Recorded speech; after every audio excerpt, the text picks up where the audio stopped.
Harry, hi. Hey, you've been online a little while already. How are you? I'm all right.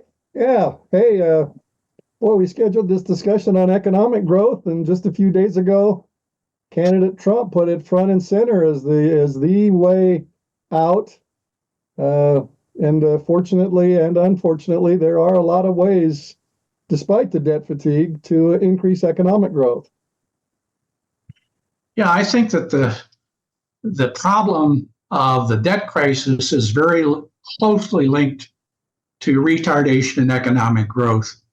For the last couple of decades, of course, we've had this unconstrained growth in debt, and it's been accompanied by slower economic growth.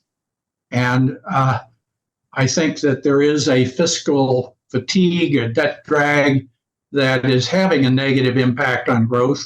The most obvious example being we now, a major part of the federal budget is interest on the public debt. Well, interest, we don't get anything for that. I mean, we just, taxpayers pay taxes that just go to bondholders, some of whom are, excuse me, foreign bondholders. And that clearly has a negative impact on economic growth. Yeah, as we pointed out to our listeners previously, we're approaching a third of our net receipts, more than tax revenue, the whole shebang. A third of that, a third of about $5 trillion being spent on interest, which is unbelievable. Let's stick to the how we can increase economic growth. The bottom line in the economic growth is it's going to take a crisis because it's going to take a lot of political oxes gored. And one of the things we want to do here at the Institute for Objective Policy Assessment is to be ready for that crisis with some well-vetted ideas. And one of those things that we need to do is to package these reforms that'll increase economic growth in a way that sort of distributes the political pain evenly so that even in a crisis situation, it's enactable. Well, I think what strikes me about this retardation in economic growth over the last 2 decades is that it's happened under both Republican and Democratic administrations.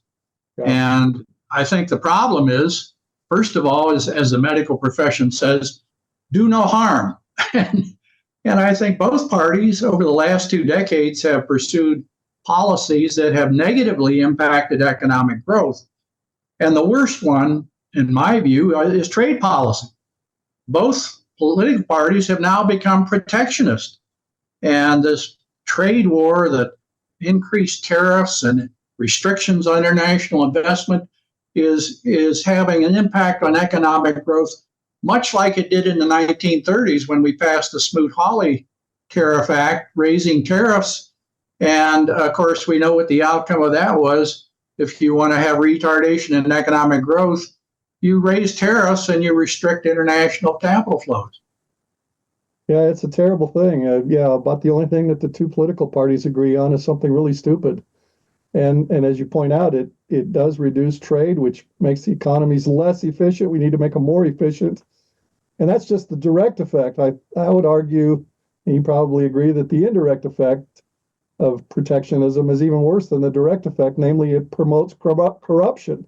And there's nothing more deadly to economic growth than the uncertainty created by corruption. And if we start encouraging people to compete for barriers to their foreign competitors, our colleague Russell Sobel has shown in an article a few years ago that that's the first step on the road from riches to rags and from rags to riches, depending on where you want to go. The first mover, he showed, is changes in trade policy, and so we're testing his findings by making that first move. And I say we, in this case, literally, both Democrats and Republicans are taking these dangerous steps. Yeah, and I think the same problem is true in other areas in spending. Neither party wants to address entitlements. Well, if you're unwilling to address entitlements, there's no way that we can address the debt crisis and try to get the economy back on track. And both parties seem to want to pursue industrial policies that are negatively impacting economic growth. picking winners and losers, we always end up with losers because of the special interest effect. So there again, I think both parties are contributing to retardation in economic growth. So I think that the areas where the parties differ, it seems, first of all, taxes. At least the Republican Party doesn't want to raise the taxes that were reduced during the Trump administration. And of course, that is an important contribution to economic growth. Whereas the Democrats, it seems to me, want to tax everything now. They want to tax capital gains, they want inheritance, they want to higher income taxes, higher corporate taxes. They want to tax the rich, redistribute income. So that's one area where I think that, as you and I have talked about, what we need is some growth promoting tax policies. We can certainly reform the tax code to promote economic growth, but neither party, it seems to me, is seriously pursuing that. Well, it's going to take a crisis to get people to be serious about a lot of these things, to eliminate policies like, for example, the Jones Act, and to reform at the local level zoning, which is a terrible central planning inefficiency in our cities.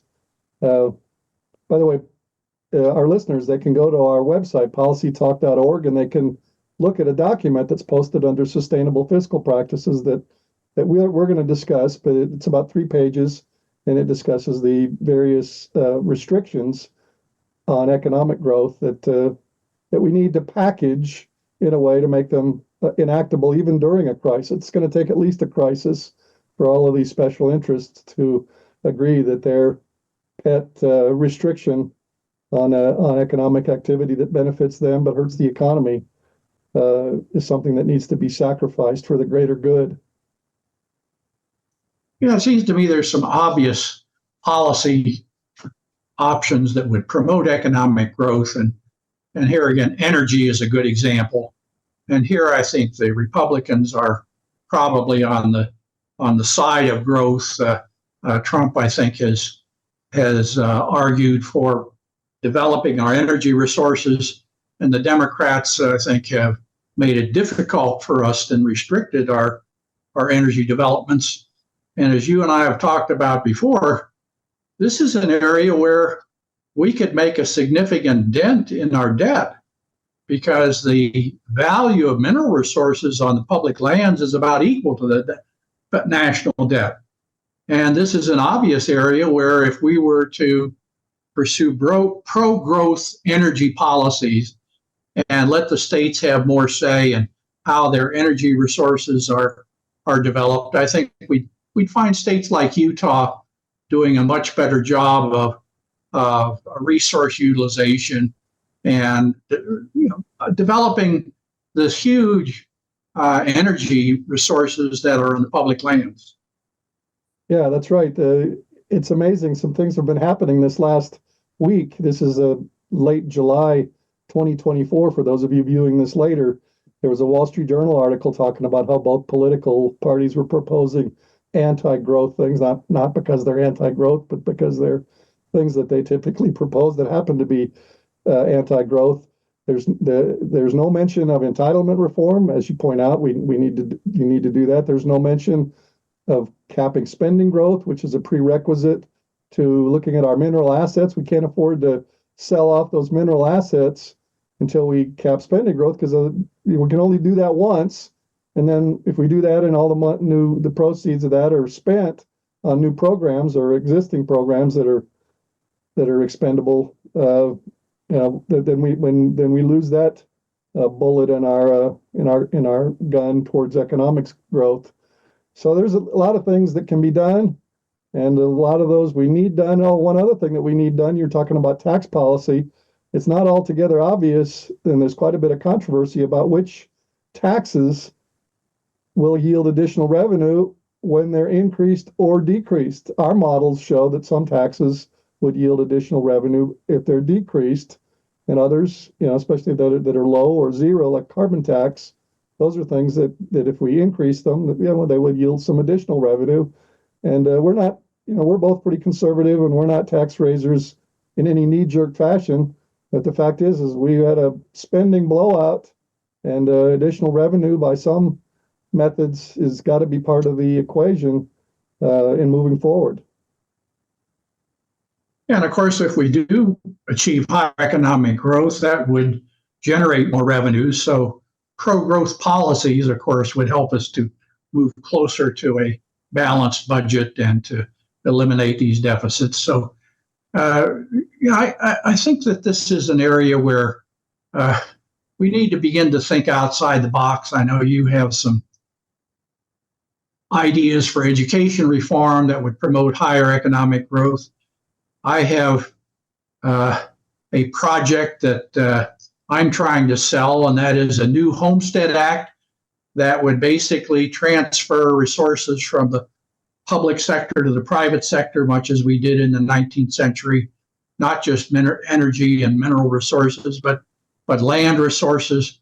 And I think the fact is that in the 19th century, that land policy, that resource policy of transferring resources from the public sector to the private sector was a major factor in the rapid growth of the economy. And why not have a new Homestead Act? And why not accept the fact that the private sector does a much more efficient job and markets do a much more efficient job in allocating all resources, land and minerals and so forth. So I would like to see another Homestead Act. You've raised a lot of issues that we will get into in a little bit more depth in our next session.